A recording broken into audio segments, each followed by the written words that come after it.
Imagine a place of letters and parcels, of ink and stamps, of laughter between colleagues and children running in the courtyard, not a fortress, but a post office. And yet, in the early hours of September 1st, 1939, this ordinary place became a battlefield.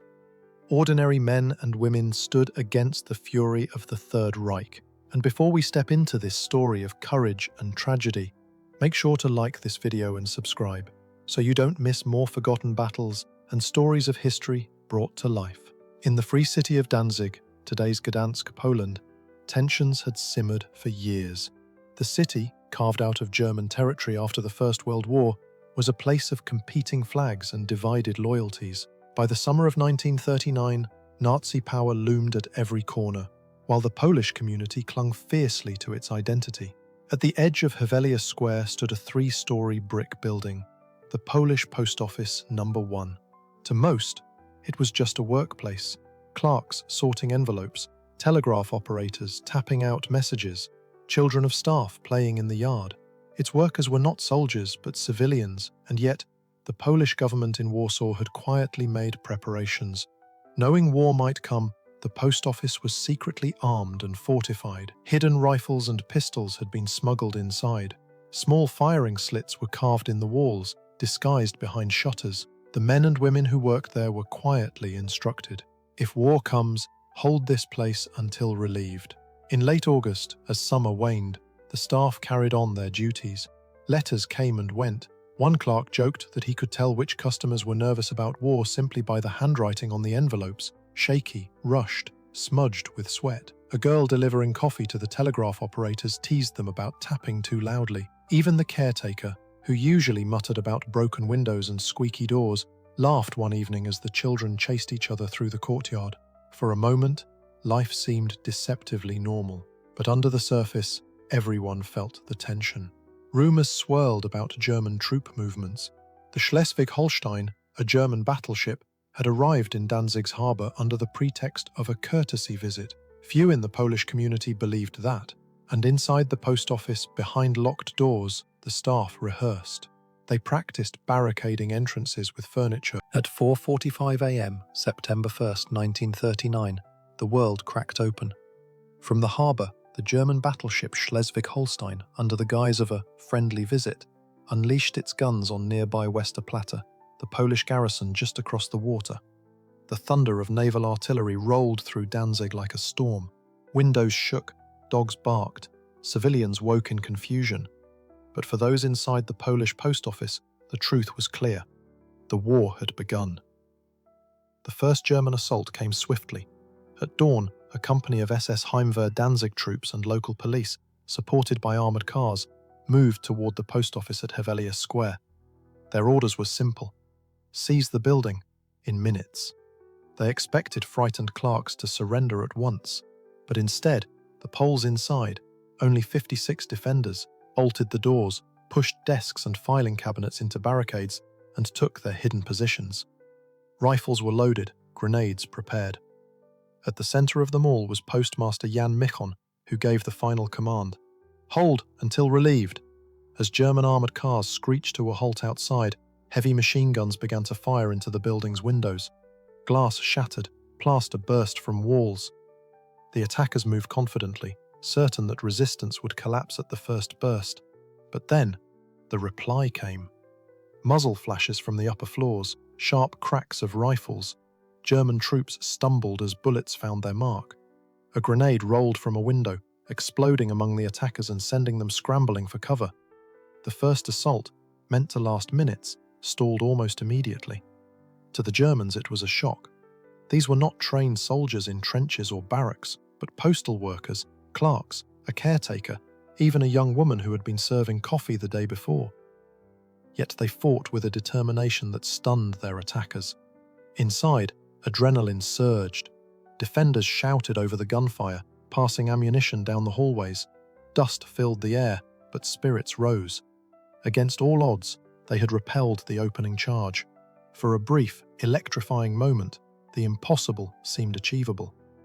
One defender, a telegraph operator, ducked into a side room during a lull. On his desk sat a stack of half-sorted letters from the previous day. postcards and envelopes now peppered with bullet holes. He smiled bitter. The Germans had expected a quick operation, 5 minutes, 10 at most. But by the time the sun rose fully over Danzig, the Polish post office was still holding firm. Infuriated, German commanders ordered a renewed assault, this time with heavier firepower.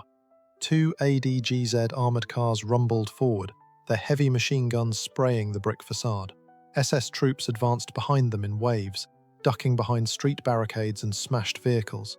From the windows, Polish defenders returned fire with rifles, pistols, and even shotguns, their shots echoing across Hevelius Square. The clash was thunderous, bullets hammering brick, glass shattering, grenades exploding against the cobblestones. The defenders' weapons were meagre, but they used every advantage. Firing slits hidden behind window shutters gave them cover. They hurled grenades down onto the attackers. The armoured cars were forced to back away under the hail of fire, their crews shaken by the unexpected resistance. Inside, the defenders fought not only with weapons but with determination born of necessity. Postal clerks crouched behind overturned desks, feeding rifles to their comrades at the windows.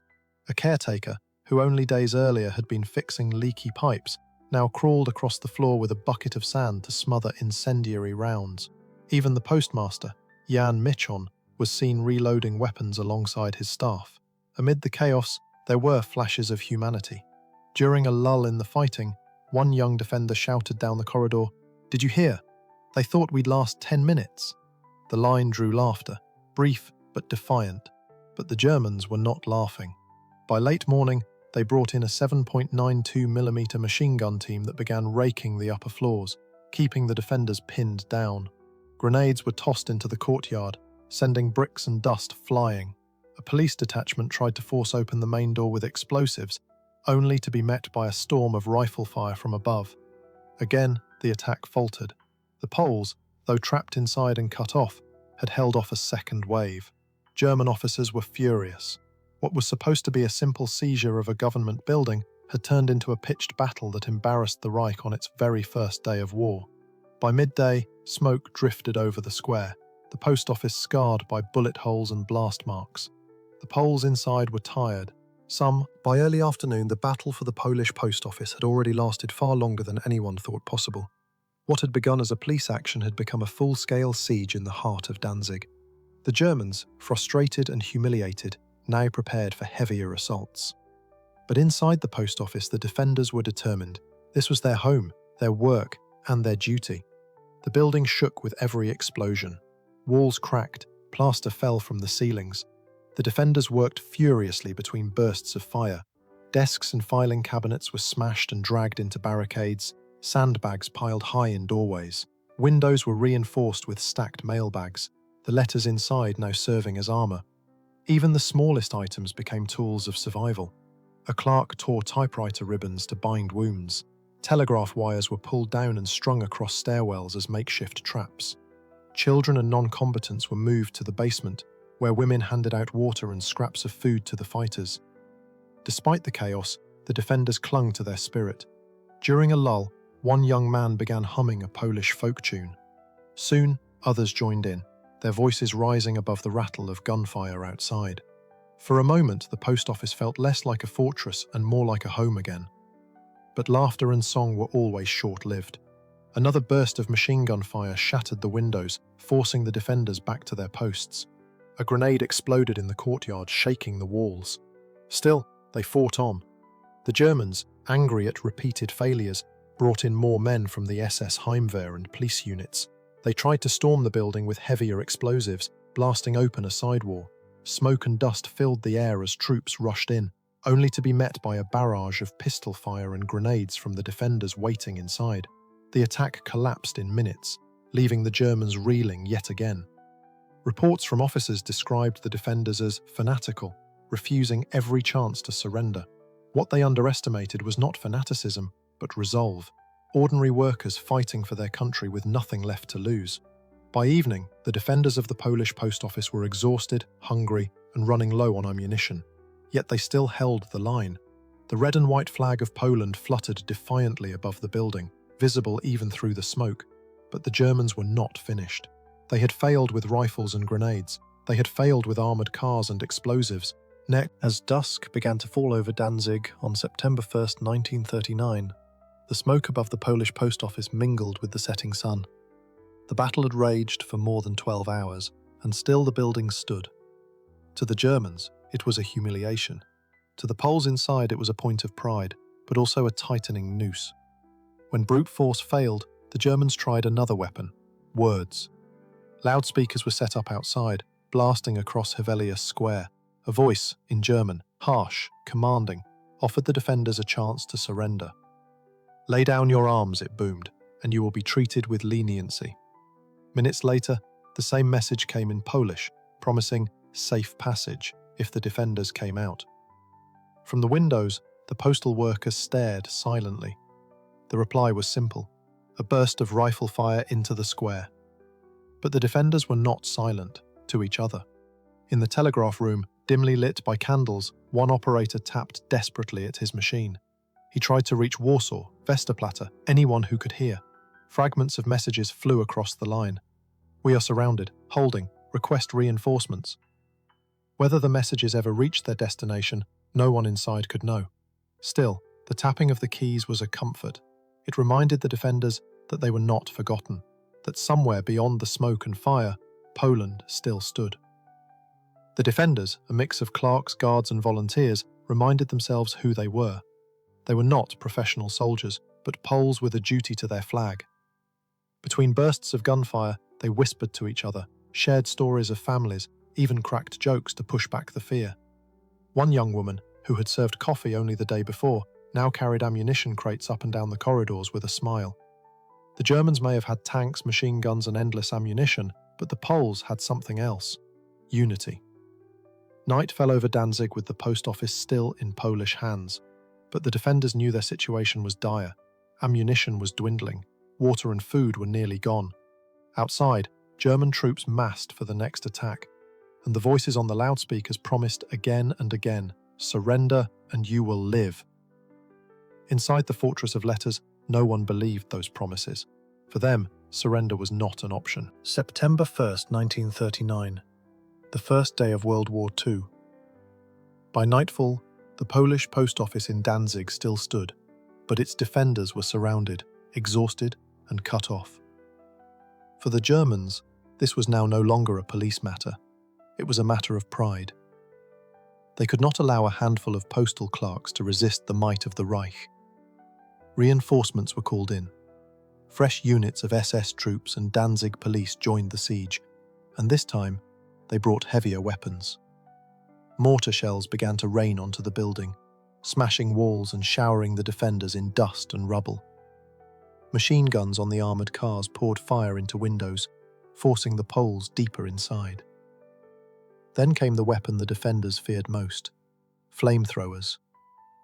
With a roar, jets of fire scorched the brick facade, blackening window frames and sending heat pouring through the rooms.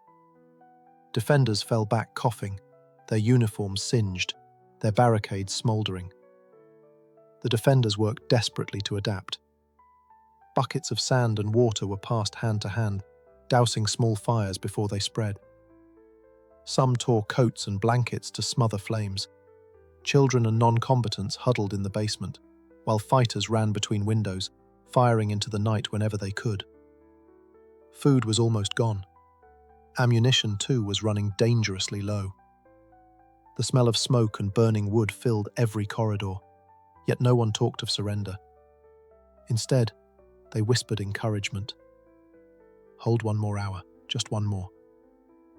One of the older clerks, coughing from the smoke, pulled out his pocket watch. He held it up to the light of a candle and muttered, "We were told to hold for 6 hours. We have held for 16. His words spread through the defenders like fire of their own, a reminder of how much they had already achieved. Outside, the Germans grew more ruthless. They demanded surrender through loudspeakers once again, promising safety. The defenders shouted back through the windows, "We will not give up!" Their defiance enraged the attackers. More flamethrowers were brought forward. Gasoline was prepared. The siege was turning into a massacre. By the end of that long night, the Polish post office was no longer just a building. It was a burning ship. The German patience had run out. By the morning of September 2nd, 1939, the post office had been under siege for more than a day. Mortars, machine guns and flamethrowers had failed to break the defenders. The Reich needed a spectacle of victory, and so its soldiers turned to fire. German troops brought forward canisters of gasoline. Under covering fire, they forced hoses into the basement vents and cracks in the walls. The defenders inside could hear the gurgling liquid pouring through the pipes. A moment later, the sickly smell of fuel spread through the corridors. The Poles knew what was coming. Some crossed themselves, others clenched their rifles tighter, whispering farewells to one another in the darkness. Postmaster Jan Michon reportedly told his comrades, "If we must die, let us die as Poles." A roar shook the ground. The gasoline ignited, exploding into flames that rushed through the basement and lower levels. Smoke poured upward like a black wave, choking every room. Heat seared the walls. Fire licked across desks and barricades, turning the fortress of letters into a furnace. Defenders coughed, their lungs burning. Some tried to escape the flames, rushing toward the courtyard. Others fought blindly through the smoke, firing their last rounds into the square. The post office was no longer a place of resistance. It had become an inferno. One witness later described seeing a young postal clerk stumble from the doorway, his uniform aflame, clutching a rifle until the very end. Another defender, badly burned, crawled toward the courtyard fountain, desperately reaching for water that never came. Inside, the survivors clung to the last corners not yet consumed by fire. Walls glowed red-hot, plaster fell in chunks. The screams of the wounded mixed with the roar of the flames. Flamethrower teams swept the windows, forcing out the last defenders. Smoke poured from the roof. In the courtyard, SS men and police shouted orders, surrounding the survivors who staggered out, burned, choking, their faces blackened with soot. Rifles prodded them into line. The siege was over. The defenders of the Polish post office had held out for 15 long hours, defying every assault and falling only when fire consumed their last refuge. They were postal workers, clerks, caretakers and citizens, but they fought with the heart of soldiers. Captured, beaten and broken, they would face another ordeal in the days ahead. By the evening of September 2nd, 1939, the Polish post office in Danzig was silent. Smoke drifted from its shattered windows, its walls blackened and scarred. What had once been a place of letters, laughter and ordinary life was now a ruin. Inside, the battle was over. Outside, the victors waited. One by one, the last defenders staggered into the courtyard. They were blackened with soot, their uniforms burned to rags, their faces covered in ash and blood. Some carried comrades who could no longer walk, others stumbled blindly, coughing smoke from scorched lungs. German SS and police ringed the building, rifles raised. They had expected a quick victory, but instead, they now faced men and women who had fought like soldiers, refusing surrender until the flames themselves forced them out. Among them was Postmaster Jan Michon, battered but upright. He raised his head as he was pushed into line, his dignity intact despite the ruin. To the attackers, it was both victory and humiliation. They had spent nearly 15 hours and suffered losses themselves to overcome just 56 poorly armed defenders. Their anger showed in their treatment of the captured Poles. Survivors were struck with rifle butts, dragged by the arms, and jeered at by soldiers who shouted that they were bandits rather than combatants. A few women who had carried ammunition or tended to the wounded were pulled from the line, their presence shocking even some of the German troops. The reality of who had fought inside was undeniable. These were not trained soldiers, but civilians who refused to bow. One survivor, a young telegraph operator, clutched a pocket-sized prayer book he had carried throughout the siege. Another held onto his postal cap, scorched and nearly destroyed, as if it were his last anchor to the life before the war. Their eyes, hollow with exhaustion, still carried defiance. Witnesses later recalled the silence of the prisoners. No one begged, no one cried aloud. They stood together, a line of ash-covered figures, waiting for what would come next. The Germans herded the survivors away from the smoking ruins, down the streets of Danzig, where onlookers watched in silence, some with pity, others with scorn. The fate of the Polish post office was sealed, but the fate of its defenders was not yet written. They would not be granted the rights of soldiers. Instead, they would be condemned as criminals.